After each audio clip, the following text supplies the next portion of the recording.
Mesdames, Messieurs, Monsieur le Président du Conseil de surveillance, Monsieur le Directeur, c'est à double titre en tant que pharmacien chef de service et aussi président de la communauté médicale d'établissement que je me fais un plaisir de vous accueillir ici pour inaugurer les nouveaux locaux dédiés à l'activité de stérilisation de la pharmacie à usage intérieur de l'hôpital de Ploërmel, qu'on appelle vulgairement une PUI.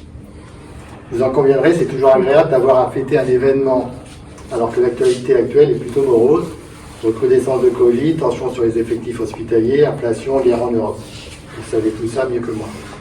Comme vous pourrez le constater, vous avez pu le constater, là en fait vous avez pu le constater, nous avons, après plusieurs mois de travaux, investi dans un outil moderne. Locaux, équipements biomédicaux, qui vont nous permettre de poursuivre notre activité de chirurgie dans de meilleures conditions, avec une équipe d'aides-soignantes rajeunie. Il y avait des départs à la retraite, il y a 2 ans et demi, et on a renouvelé notre équipe, on a une équipe maintenant d'aides-soignants rajeunis. Pour autant, cet outil requiert des exigences fortes pour être à la hauteur de la demande des utilisateurs et surtout des patients. Je sais pouvoir compter sur la direction pour nous accompagner dans nos missions au quotidien. Ces travaux ont été aussi l'occasion de travailler main dans la main avec l'unité de stérilisation de l'hôpital de Vannes. Ça, je tiens à le dire parce que ça a été quand même un partenariat qui était vraiment efficace, intéressant à mettre en place. Je remercie le Dr Miel en responsabilité de cette activité pour le professionnalisme qu'elle a su démontrer dans la conduite de ces projets. Et qu'elle a conduit ce projet de main de maître. Ça, c'est vrai. Je tiens particulièrement aussi à remercier l'équipe des aides-soignants, l'encadrement aussi. On en a parlé tout à l'heure avec Madame France Laurent. Il y a, par rapport à leur engagement tout au long de ce projet, parce que ça a été un peu compliqué à gérer, les transferts, les boîtes, l'activité, les problèmes de transporteurs qui n'arrivaient pas à l'heure ou pas au bon endroit, etc. Mais on a tous fait ça dans la bonne humeur. Mais je vous avoue quand même un peu fatigué à la fin de l'été.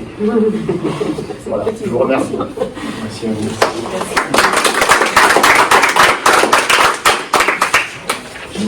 Deux mots, puisque le plus important, c'est que vous visitiez probablement, mais m'associer aux remerciements que vous venez de prononcer, parce que effectivement, ce type de travaux en site occupé, en essayant de maintenir l'activité, évidemment, ça ramène beaucoup de contraintes.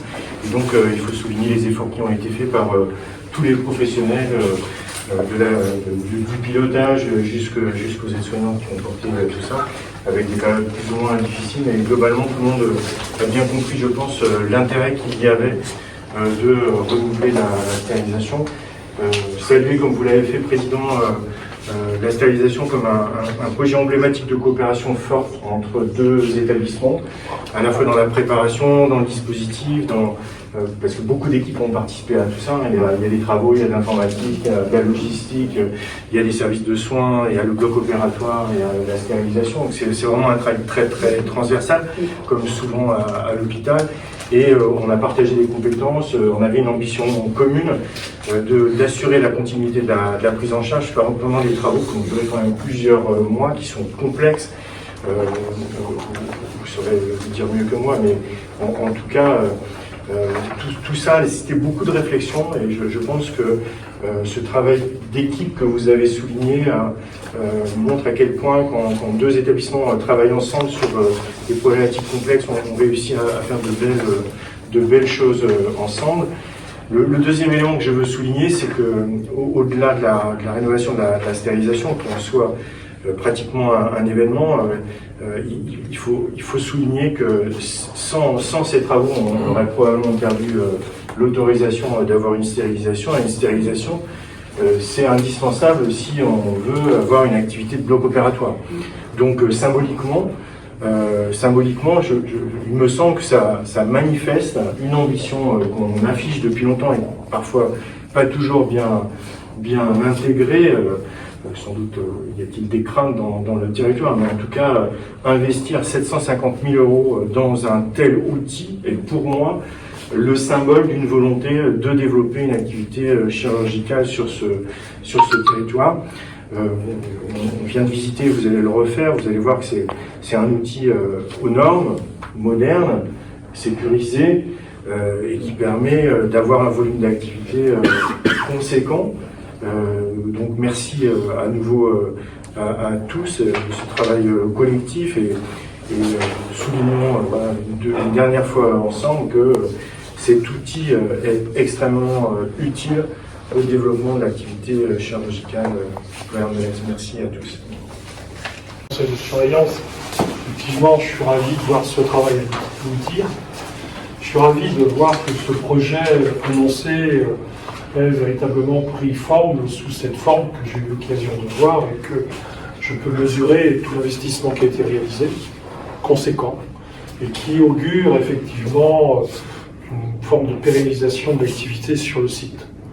Je suis effectivement, en tant que maire, souvent interpellé par mes concitoyens sur le devenir de ce bel hôpital de Pleuretel.